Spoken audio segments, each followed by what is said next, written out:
एक सुंदर सा गांव था। नाम था भोला नागोरी।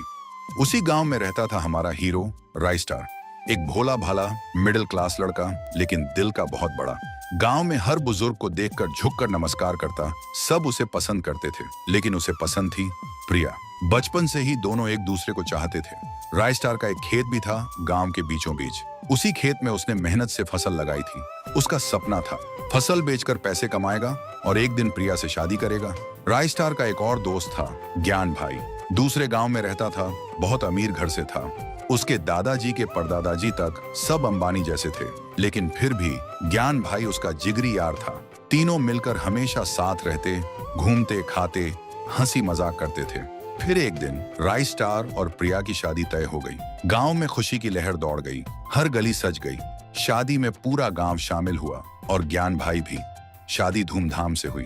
शादी की पहली रात प्रिया ने घर में कदम रखते ही कहा, मुझे तबीयत ठीक नहीं लग रही, उल्टी जैसा लग रहा है, मैं दूसरे कमरे में सो जाऊंगी। राइस्टार मुस्कुराते हुए बोला, ठीक है, कोई बात नहीं। रात को राइस्टार सो रहा होता है, तभी दूसरे कमरे से अजीब सी आवाजें आती हैं। वो धीरे से उठता है और दबे पांव दूसरे कमरे में जाने लगता है, और फिर जो देखता है उसकी आंखें फटी की फटी रह जाती हैं। सामने प्रिया और ज्ञान भाई एक ही बिस्तर पर लेटे हैं। दोनों हंस रहे थे। ज्ञान भाई बोला, राइस्टार को अच्छे से बेवकूफ बनाया ना? प्रिया बोली, हाँ, इसे तो समझ ही नहीं आया कि हम कब से साथ हैं। राइस्टार चिल्लाया, प्रिया, हम दोनों तो बचपन से एक दूसरे को पसंद करते हैं, इसलिए आज शादी हुई। और ज्ञान, तू तो मेरा भाई से बढ़कर था, तो फिर ऐसा क्यों किया? प्रिया हंसी और बोली, प्यार सिर्फ नाम का, असली प्यार तो ज्ञान से है, और शादी वो तो बस एक दिखावा था, तेरे खेत और पैसों के लिए। राइस्टार की आंखें भर आईं, कांपती आवाज में बोला, मैंने तुम दोनों से सिर्फ प्यार किया, भरोसा किया।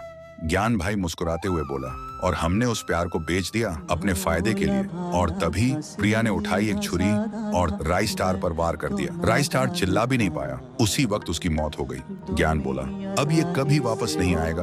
और प्रिया ने झुककर राइस्टार के कान में कहा, अब तेरा सपना भी गया और तू भी।